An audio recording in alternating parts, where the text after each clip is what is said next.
Hey guys, what's going on? White Fox 1225 here. Today I'm going to be talking about The Walking Dead All That Remains, which is the first episode in Season 2 of The Walking Dead. So first I want to mention why there's no gameplay on the screen. I was going to post like the first 5 minutes of gameplay, but within the first 5 minutes there's some big spoilers, so I don't want to ruin anything for you guys. So we have the trailers on the screen, and then I put a couple of pictures on the screen, and hopefully it'll be okay. If not, you guys can just do something else while you watch this. But I didn't want to spoil anything for anyone, so that's why there's no gameplay.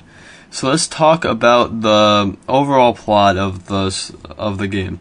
So the game, except for the first 5 minutes, it takes place 16 months later from the last time we saw Clementine. So Clementine has really changed. She's grown up a lot.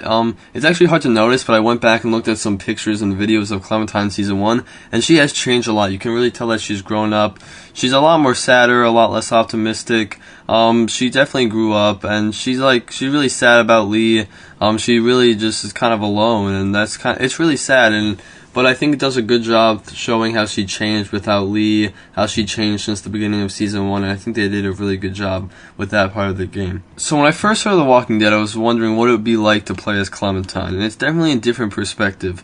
You know, with Lee, you weren't necessarily the leader of the group, but you definitely had a big input on what was happening with your group. As when you're playing as Clementine, you're really just trying to get a spot in a group. You're not even close to being the leader. You really don't even have a say in what's going on. So it's definitely a little different. You feel like you have a little less control of what's going on. So the other characters in the game, I feel like were pretty just okay. I don't think any of them really shined as much as like maybe Lee did or Clementine did in the first season. I feel like they were all sort of pretty good. I mean, this is The Walking Dead, and all the characters are really developed. They're all really good, but none of them really shine. There was one character who kind of acted like a sympathetic father figure, but I mean, it wasn't really that great, especially after we've already seen that with Lee. I felt like he was almost kind of a replacement for Lee, but not as good. So yeah, I think some of the characters don't shine. They did add some storylines with the characters that have the possibility to play into interesting conflicts with the survivors, and that's something I'm looking forward to. But hopefully they develop the characters more as the season goes on. That's something I would really hope they do. So let's talk about the story. So first off, there's no spoilers from this. I'm just going to tell you guys the general sort of plot of what's happening. So, like I said, this takes place 16 months after the first season of The Walking Dead. And really, the whole story, I feel like, is more of a recovery from the end of Season 5. You know, Season 5 ended with a huge finale, and it's really just, this first episode is just about Clementine trying to survive on her own after that, and really just sort of, you know, make it on her own and find a new group of people to join with. So, this episode introduces a larger, more interesting story at the end other than just Clementine trying to survive.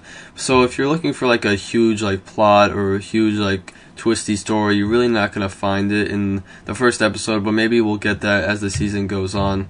So let's talk about the choices that were actually in the story. So there actually weren't that many choices. There was one big choice at the end, but other than that, it was all like dialogue choices and maybe a couple small choices.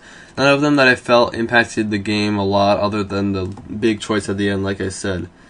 So, also, the choices that you made in the first season didn't seem to play a huge impact. I noticed one spot where something I did in the first season affected it, but really nothing that was really, like, game-changing. I thought maybe they could have actually done a better job with that than they did. So quickly, let's talk about the setting of the game. So it takes place in this like sort of woodsy place. It doesn't say where it is, but it feels sort of like a Maine. I get kind of like a Maine vibe from it. It feels sort of like that area. I actually really liked it. I liked the sort of foresty feel that it had. One place that you go to is like this cabin. It felt really homey, and I really liked the setting. So let's talk about the gameplay. So the gameplay has never been a big part of The Walking Dead. I mean, obviously the gameplay is like a point-and-click system. Playing as Clementine does bring a lot of different gameplay mechanics, not mechanics, but sort of new gameplay scenarios into the game, because like Lee, you would like fight zombies with guns, and there was like some big fights. With Clementine, it's really just she avoids fighting if she can, and if she's attacked by a zombie, she just has to defend herself. But I think the gameplay does do a good job of showing how vulnerable Clementine is. She's not going after zombies like Lee did, and she's not like really good at fighting like Lee was. So if you were a huge fan of like the combat for some reason, I don't know why you would be, because it really is just a point and click system. But if you were, you might be a little disappointed with it. But I think they did a really good job making Clementine seem really vulnerable and really showing how she's sort of struggling to survive. So, out of 10, I give The Walking Dead All That Remains an 8.7. I think that it was a pretty good pilot episode. I think they can improve on the story and the characters as they move on. And from the preview of the next episode, it looks really good. I'll probably be doing a video covering what that's going to be about and my predictions for it. So if you're interested, make sure you subscribe. If you like the video, make sure you give it a like. And hopefully I will see you in the next one, guys. Bye.